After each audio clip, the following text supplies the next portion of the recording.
ان کی دعا سن کر اور ان مغرور تاتاریوں کا یہ جملہ کہ بغداد دوبارہ آباد نہ ہوگا اس کا گمان غلط ثابت کرنے کے لیے غوث اعظم کے خاندان کا ایک شہزادہ تاتاری پہلوان کو اسلام کی دعوت دی. با طاقت کا آئی تو ایک تماچا تاتاری پہلوان کی کھوپڑی اڑا دی. وہ نہیں لاغر دبلا پتلا روحانی طاقت کے تاجدار غوث اعظم کے شہزادے کے تماچے کی تاب کو نہیں لا سکا. پھر کیا ہوا؟ تاتاری کا بڑا فوجی جرنل اس روحانی شخصیت کی طاقت کو دیکھ کے کلمہ پڑھ کے مومن ہوا.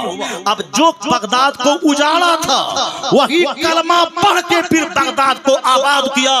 ایسا آباد کیا کہ پھر ویسی بربادی کبھی بغداد کے حصے میں نہیں آئی. تو دنیا چلانے والا اللہ میں برا ہوتا ہوں مجھ پر برا حاکم مسلط ہوتا ہے اور جس دن میں نیک بن جاتا ہوں وہی برا کلمہ پڑھ کر اسلام کی تحریک کا حصہ بن جاتا ہے.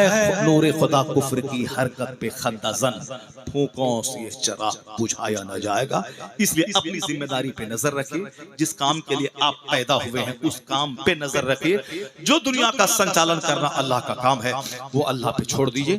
اللہ تبارک و تعالیٰ کو ناراض کرنے والا کام نہ خود کریں نہ اپنی بیویوں اور بچوں کو کرنے دیں. پھر اللہ تبارک و تعالیٰ تو صرف آنسو دیکھنا چاہتا ہے کہ میرے بندے روئیں میرے بندے دھوئیں اس کا دل سافٹ ہو جائے. پھر اللہ رب العزت رحمتوں کی بارش برساتا ہے. وہی بنجر زمین بالکل ہری بھری فصل پیدا کرنے کے لائق بن جاتی ہے. اللہ تبارک و تعالیٰ ہم سبوں کو سرکار غوث پاک کے غلاموں میں قبول فرمائے. ذرا زور سے بولیں نا آمین. اللہ تعالیٰ ہمیں غوث پاک کی پیروی کی توفیق عطا فرمائے. اللہ تعالیٰ ہمیں اپنے گھر میں غوث اعظم کا چرچا کرنے کی توفیق عطا فرمائے.